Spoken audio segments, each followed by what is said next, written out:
Hey everybody, quick little announcement video. I did not record vlogs, or vlogs, whatever you want to call them, throughout the SacAnime experience like I had said I would. Unfortunately for me, I ended up with a very bad ear infection a few days before leaving, and it was in this ear, and I went to the doctor and got some pills and everything for it, got it checked out, and right as this one was starting to heal, this one started getting really badly infected too. So at one point there was a time, it was like the first day of the convention, where I was almost completely deaf. I'm still a little deaf right now because it's gross and everything. So I did not record any vlogs throughout that experience. However, I did record 2 of the panels I went to, so I'm going to be putting those up. I'm going to try and edit some of the audio a bit so that quieter moments are louder and louder moments are quieter, because both those panels I was at, there were a lot of screaming girls around me. But for this video I want to show off kind of the things that happened, or not really things that happened, but the things I ended up taking with me from SacAnime. Starting off with the badge. This was the badge this time around. It was kinky to be wearing. This isn't the original strap though. I got this strap from Cafe Hoshi, which I'll put a link to the Cafe Hoshi YouTube page if you guys want to go check that out. It was a really fun experience. It's just sitting at a table with a bunch of strangers at an anime convention while this really awesome butler lady was helping us out and everything, and playing a lot of games with us, and this was one of the gifts that I got. I even got her to sign it, which was pretty neat, because she kept saying she wanted us to make stuff out of the origami paper, or draw something, or give her something and then sign it and all that. She kept telling us to sign stuff, and so I thought it'd be nice if maybe she was asked to sign something, so I got her to sign this, and I really liked wearing this strap around the convention. Next, I have my autographed materials. The first one is my copy of Persona 4 that I got autographed by Troy Baker, aka Kanji Tatsumi, who's my favorite character in the entire game. He was really cool. I didn't get a chance to really stand around and chat with him like I tried to do a few times, because when I go to the autograph signings and I see that the line isn't as large as it normally is, typically if I'm at the end of it, I stick around and chat for about a minute before leaving. I of course get my stuff signed and then chat, say, hey, can we take a picture or something? And then move on my way so that other people have a chance, but I at least try to get in like one question or something. But for Troy Baker's line, I was one of the first people there, and that line was ridiculous. This is the longest line I've ever seen for anything. Like, Disneyland's got nothing on the line to go see Troy Baker.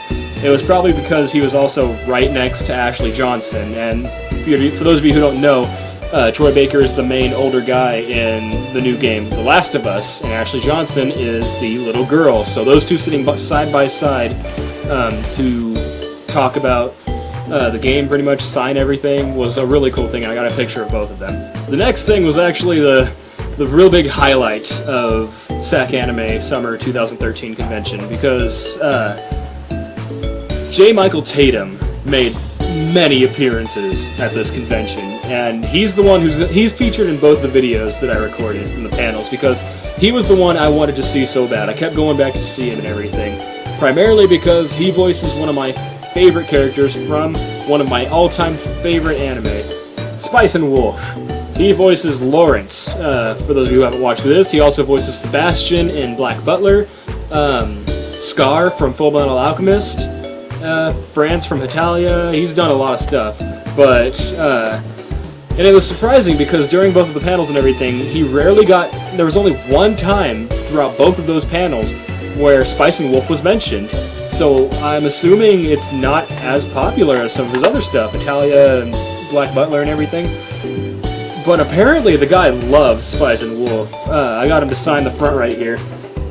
And I'm hoping, because Brina Palencia, who played Holo in the English dub, was also supposed to be here, but something came up, so she's going to be coming to the Winter Convention, which, if I go to, I want to have her sign it, like, right next to his autograph, because that'd be really cool. But when I got to go up and sign this, I got to take a picture with him, which was also really awesome. And when I signed this, he looked at me and he goes, "You know, they really need to start working on a season 3 of this." And I'm like, I know! But yeah, it was really cool, and I'm really happy to have gotten to see him more than a few times throughout the convention, because he seems like a really awesome guy. Not just a voice actor, he seems like a good person, which is always a plus when you like go face to face with somebody who you admire and all that, and it turns out they're a really good person. That's always a really nice feeling. I only got to go to the vendors hall once, primarily because I spent what money I took to spend at the vendors hall in one place on the first day, because I saw this, and I squeed with so much delight, you would have thought I'd turned into a teeny tiny little fangirl. I saw this from like halfway across the vendors hall. I saw the bright colors, and I was like, oh my god. And so I bolted over there, picked it up, and said, "Guy, how much is this?" And he goes, "It's $45. And I'm like, that's like $70 cheaper than the last convention I was at. So I went and I picked up my figurine of Aegis from Persona 3 as featured in Persona 4 Arena with her giant Gatling gun.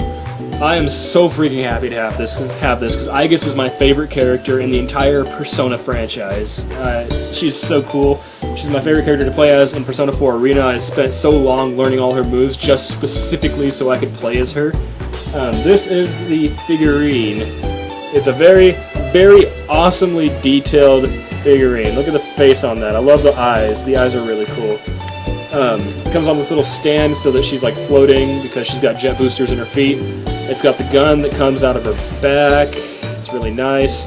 And it's all around really, really awesomely detailed. So this, along with my, can't remember where I put it, copy of Persona 4, which I got signed, are both going back up on my collection because Persona 3 and 4 in particular are my favorite things, like, ever.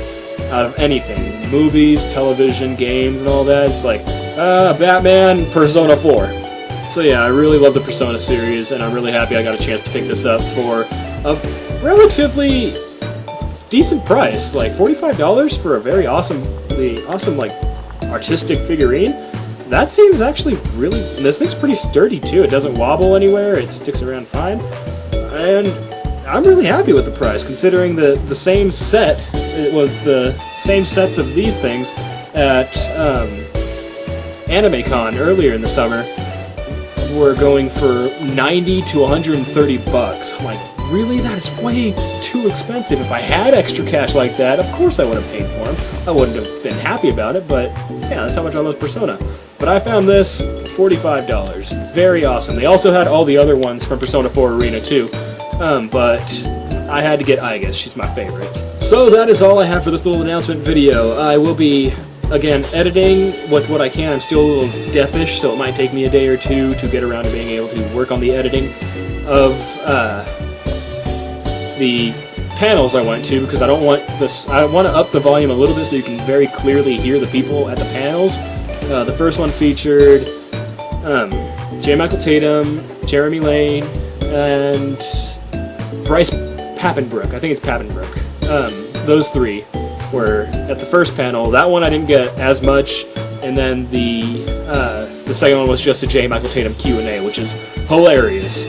I didn't get to record all of it because a 20-minute video was taking up about 2 gigabytes on my phone. My phone only has about 5 gigabytes to use, so yeah, I couldn't record the entire things, but I got most of the Q&A with J. Michael Tatum at least. So yeah, I'll be editing those, working out the volume, and they'll be going up too. So you got that to look forward to. See you all next time.